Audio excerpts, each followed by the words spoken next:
is written on to address you on the subject of the role of Russia and of China in the Malhama, or the Great War, which is coming, the Third World War, and the implications for Turkey and for Iran.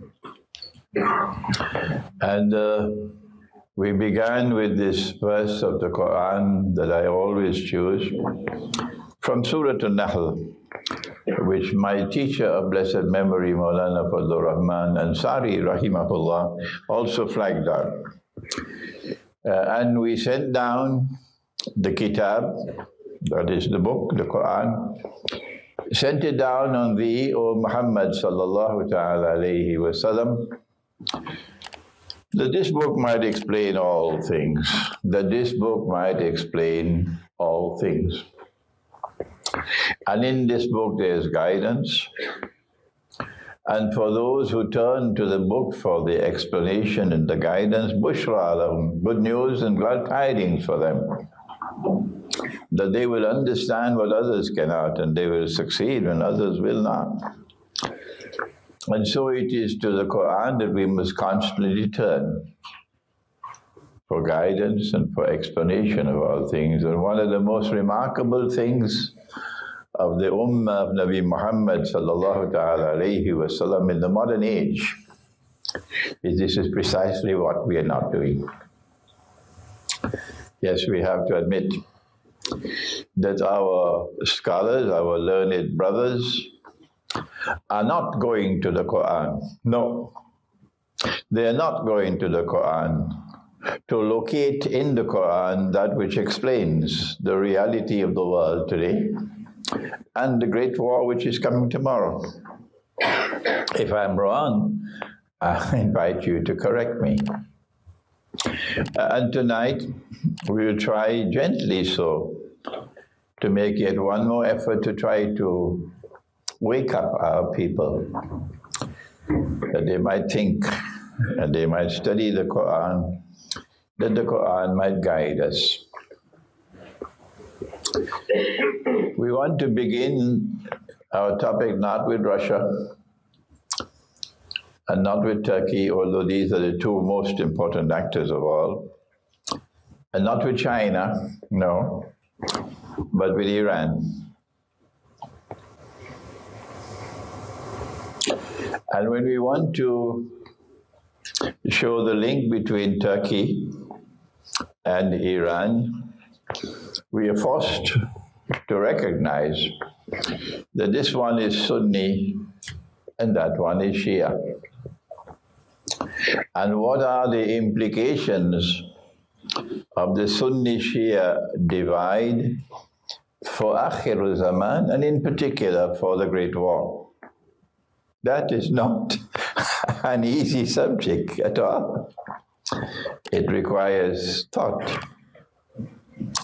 And we have to go to the Quran, which we'll do inshallah tonight. How do we define a Sunni? Here is my definition.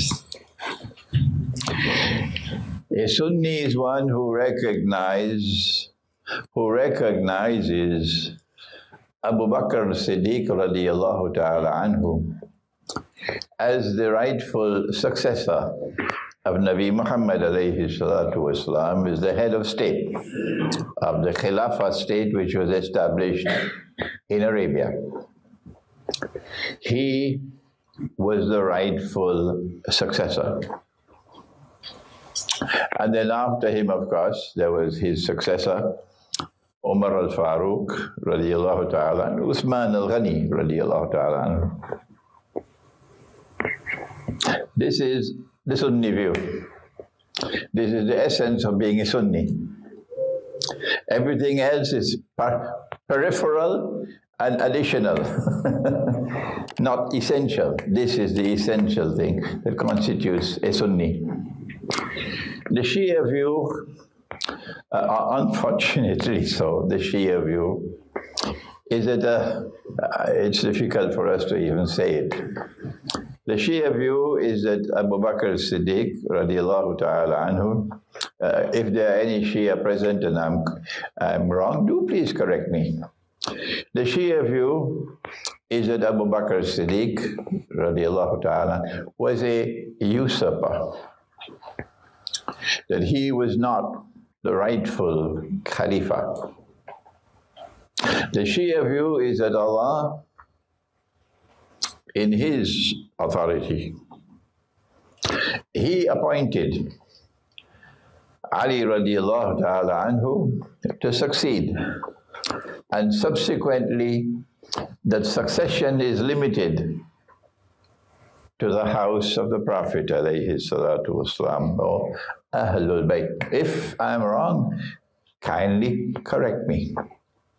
This is the Shia view, that this was ordained by Allah Himself, and that Nabi Muhammad alayhi salatu wasalam was simply carrying out orders.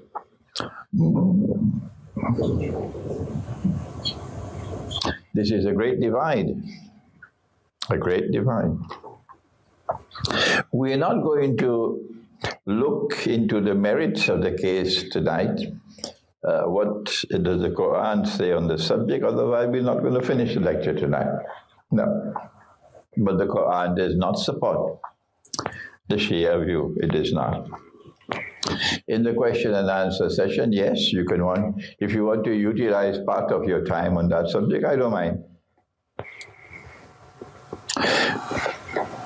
So our view is that when Imam al-Mahdi comes, and he is one of the major actors of Akhir Zaman, when Imam al-Mahdi comes, then he will settle this issue. That when Imam al-Mahdi comes, there will be no Muslim, none, who would not recognize Abu Bakr as-Siddiq radiallahu ta'ala anhu as the rightful successor. And so when Imam al-Mahdi comes, this is something surprising. This is something surprising, and our brothers, the Shia brothers, are probably going to be stunned. That as soon as the Imam comes, the Shia faith is finished. There's no more Shia. So once the Imam arrives. And when there are no more Shia, you don't need the term Sunni anymore. So both Sunni and Shia will both disappear. Because once everybody accepts that Abu Bakr as-Siddiq radiallahu ta'ala anhu was the rightful successor, then there's no need for the term Sunni anymore. Those, of course, who have feathered the term Sunni with all kinds of other meanings, they are irrelevant to this subject. And at that time, therefore, Sunni and Shia will disappear, we'll all be Muslims, and we'll all join forces and fight behind the Imam as one united community. But the Imam will not come until Allah sends him.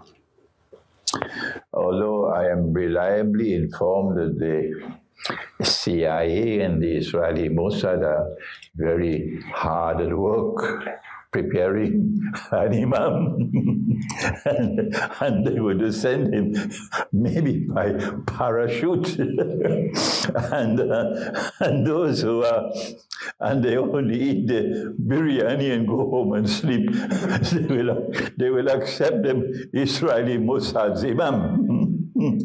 So yes, this is the Imam.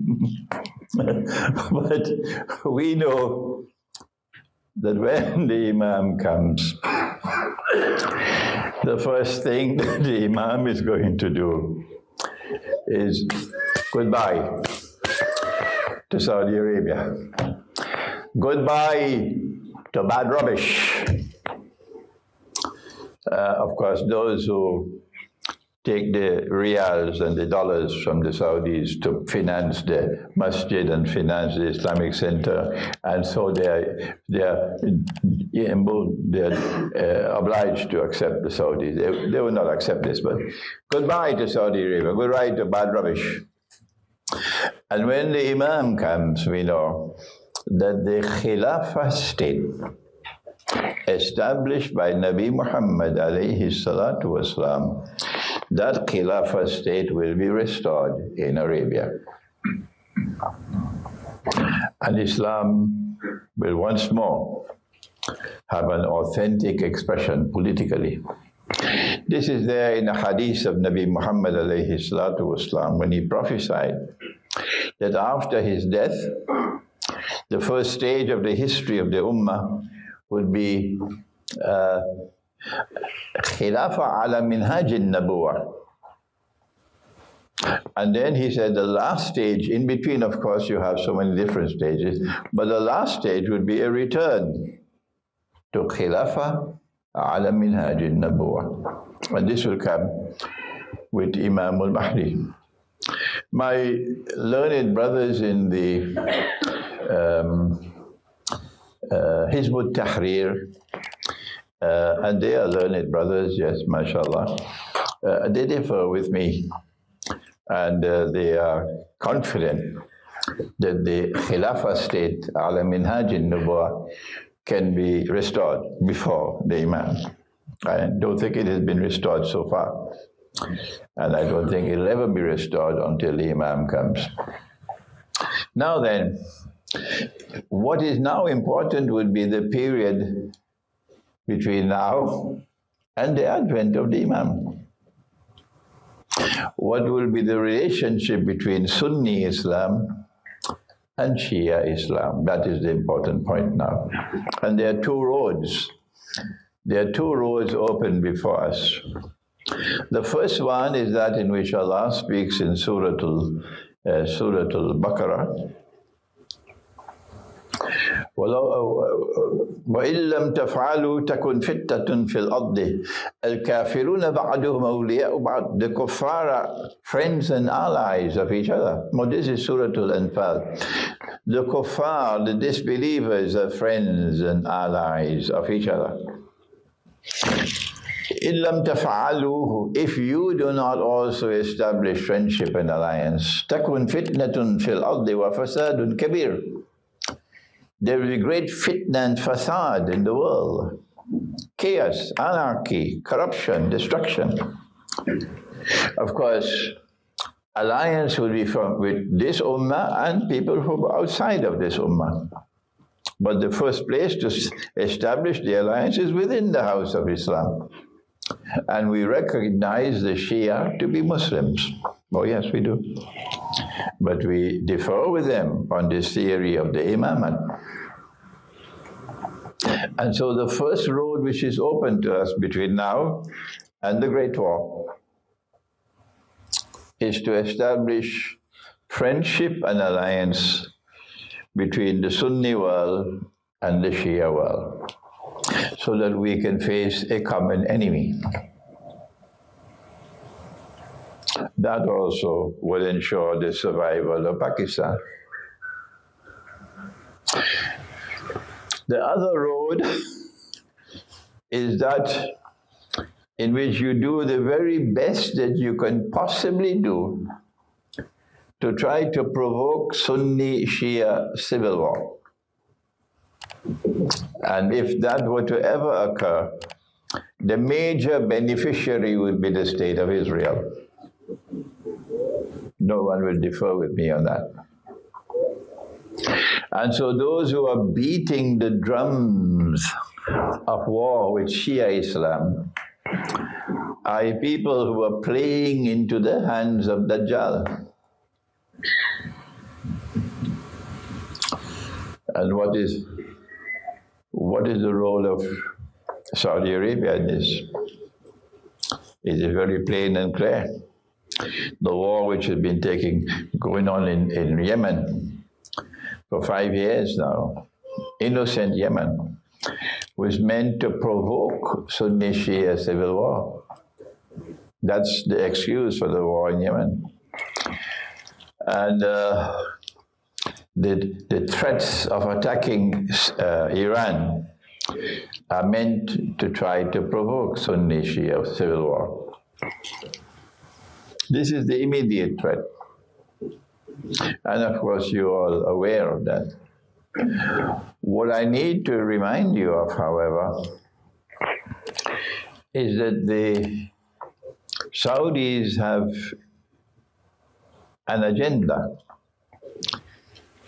They want Sunni Shia war, so that as soon as that Sunni Shia war were to begin in the House of Islam, they would then assume leadership of the Sunni world. And all Sunnis will have to close your ranks now behind the leadership of Saudi Arabia.